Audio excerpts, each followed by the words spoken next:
What's good, YouTube? In this video, I'm going to be showing you exactly how to get your live stream set up for YouTube. If you don't have a clean slate, but you want a clean slate, just come up to the actual profile, make a new one. Then come over to scene collection, make a new one, make the names the exact same so you can make them match.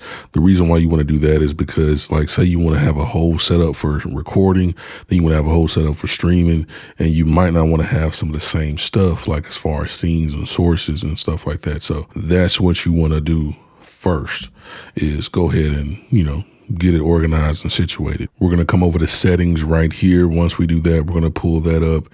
And then inside of general, I don't really do too much in general, pretty much leave it alone. Then we're going to come over to the stream section right there. And then we're going to choose YouTube because that's where we're trying to stream to. As far as the server situation, you can choose primary. I've never had any issues with it, so I just leave it like that.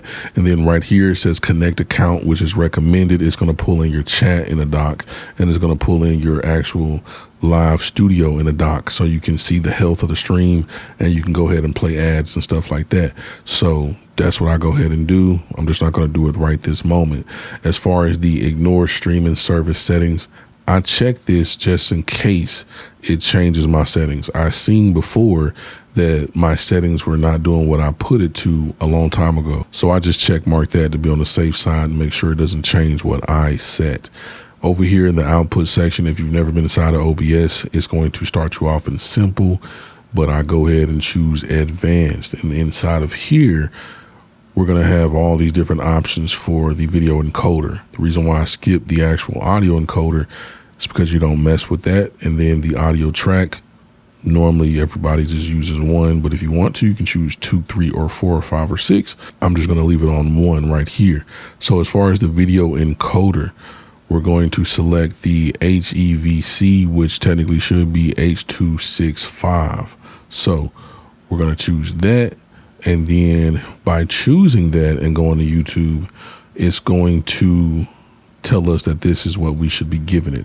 So right here, so it says 1080p 60, it's going to want a minimum of 4 or a maximum of 10. But if we were using H.264, it would want 12. And it also tells some other stuff about like the audio bit rate and stuff like that. But yeah, so in here, we see that we can also rescale the output. Rescaling in here is going to use the CPU. So if you want to rescale it, don't do it in here unless you got a strong computer. You want to rescale in the video tab, but we're not going to go too far ahead just this moment. The rate control, we're going to choose CBR. As far as the bit rate, you want to go ahead and do a speed test on whatever computer you're going to be using. So don't do it on the phone because it's not going to be the exact same as what it's going to be on the computer. So I know mine is normally around 37, maybe 38 uploads. So I'm pretty much okay with 12. But if yours is like 10 upload, I wouldn't do more than like 5 upload, because 5,000 upload, that is, because you need some internet to do things, talk to the different servers, do different things, other people doing stuff on the internet. So you want to have a little bit of headroom. So keep that in mind. As far as the keyframe interval, right here where it says profile, this is the one that I'm going to choose. This right here is just 10-bit. I'm not fooling with that. And then the other one is obviously main 422 10-bit. I'm not doing that either. And then check mark use B frames. Now, if you do not have these different options, do not worry. These different options are just because, 1, I'm on a Mac, 2, the type of Mac. So this MacBook can do these, but it's okay if you don't have it. If you don't have a graphics card or anything, you can use X264. If you're on Windows and you have a graphics card, less than a video or something like that, you can use the actual graphics card. If you have an RTX versus a GTX, that's even better, because the RTX has a dedicated chip in that bad boy for streaming. It won't even touch your gameplay. So you could technically stream and play with the same PC if you chose to. I'm going to leave this how it is. Got this how it needs to be. Then we're going to go over to the audio tab. I go ahead and bump mine up to 320 just to be the max it can be. YouTube is still going to push it out the way they need to push it out regardless. But I just like to give them the most crisp situation I can give them. As far as the audio tab goes, I choose 48 kilohertz because that's what my microphone can do. I choose stereo. Then right here, I choose my microphone. So you can choose yours, and then I don't too much mess with all the rest in there. As far as the video tab, if you're wanting to stream 1080p, you want to make sure it's set to 1080p or whatever your screen is. So if your screen is 1080p, choose 1080p. If it's 1440p, you can choose 1440p. And then down here, you could choose 1440p again, technically, and then you could stream out 1440p to YouTube.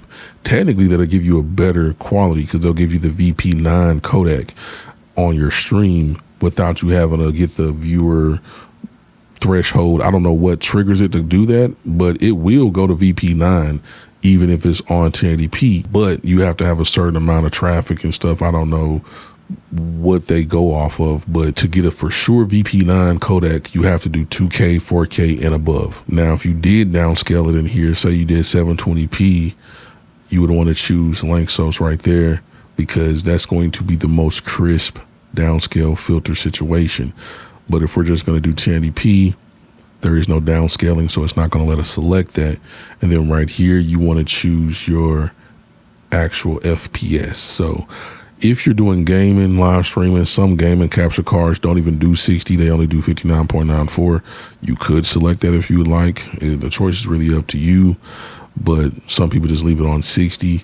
As far as hotkeys, you can choose different things as far as making it, do what you need to do. And then accessibility, that's just changing some of the colors of what things look like. If you want to come in here and play around with this, you can. You don't have to. As far as the advanced tab goes, we are going to make sure it looks like this.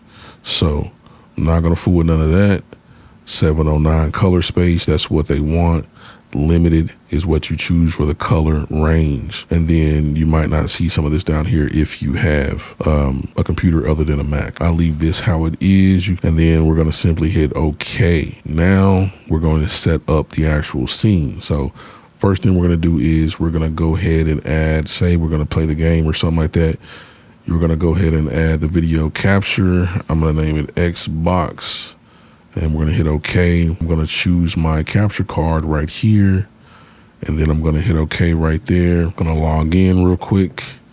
And there we have it. Just that simple. The game is already pulled up. So if you didn't want to show your face, you can technically start streaming like this and be cool. Or if you want to show your actual computer screen, you can just come in here and choose your screen capture choice and name it whatever you want to name it. Hit OK. And then that will choose whatever screen that you have selected, or you can choose the other screens that you have connected. So right here, we're on this screen, so it chose this one, but I could choose this one over here. I can choose this one over here. This one's super big because it's a different resolution than what the heck I actually have on this actual OBS instance. And then up here, you can actually choose window capture if you'd like, or you can choose application capture too. There used to be different choices for that, but they just moved it to here. You can choose to show your cursor. You can even choose to hide OBS from the capture if you don't want to ever show OBS in the capture. But yeah, I'm gonna just go ahead and choose that one again, hit OK, and then we have that set up and ready to go if we need it. And then the last one, we're going to go ahead and add our camera situation. So I'm going to go to video capture. We're going to name it cam, and then we're going to hit OK right there. And then I'm not going to choose my actual camera because I don't want to mess my stuff up and freeze what I'm doing on this other screen. But yeah, you just select your actual webcam, and then once you do that, you're all ready to go. So right here, I'm going to just select the actual laptop cam. So FaceTime Cam HD, and then it's going to pull that up right there. I can hit OK, and then I can just drag and drop this down where I want it to go. And then if I wanted to, I can play the game like this, or if you wanted to show something on the screen and then like have your camera right there, whatever the case may be. I don't really like how that's looking right now though. That's too wild right now. But yeah, the choice is yours. You can change it around, move it however you want, whatever size. You can make you bigger, what you're showing smaller, whatever the case. And also I wanted to mention that if something is not showing up, like say for instance, the camera is gone, and you don't know what happened to it. You probably put something on top of it. You got to think of this like a layer of a cake situation. So the cam needs to be at the very top over here so it can be on the top on the actual software. So I'm going to turn that off because I don't need to be showing myself that many times. And also, if you're ever inside of OBS and you add a source and it's super duper zoomed in when you add it, all you got to do is simply right click on it or right click on it in the actual display preview. And you just want to go to transform, and then you want to choose fit the screen. And also, if you ever run into issues where you just messed up how you had it, you can just right click on it, transform, and hit reset the transform, and it'll reset it back to its original size. So if you made it too small or too big and you want it just how it's supposed to be based on the resolution that it is, that's what you select. But you also want to keep in mind that if anything down here is locked and you try to transform, you're not going to be able to make those selections. So make sure that before you try to transform something, you go ahead and unlock it so that you can see those options.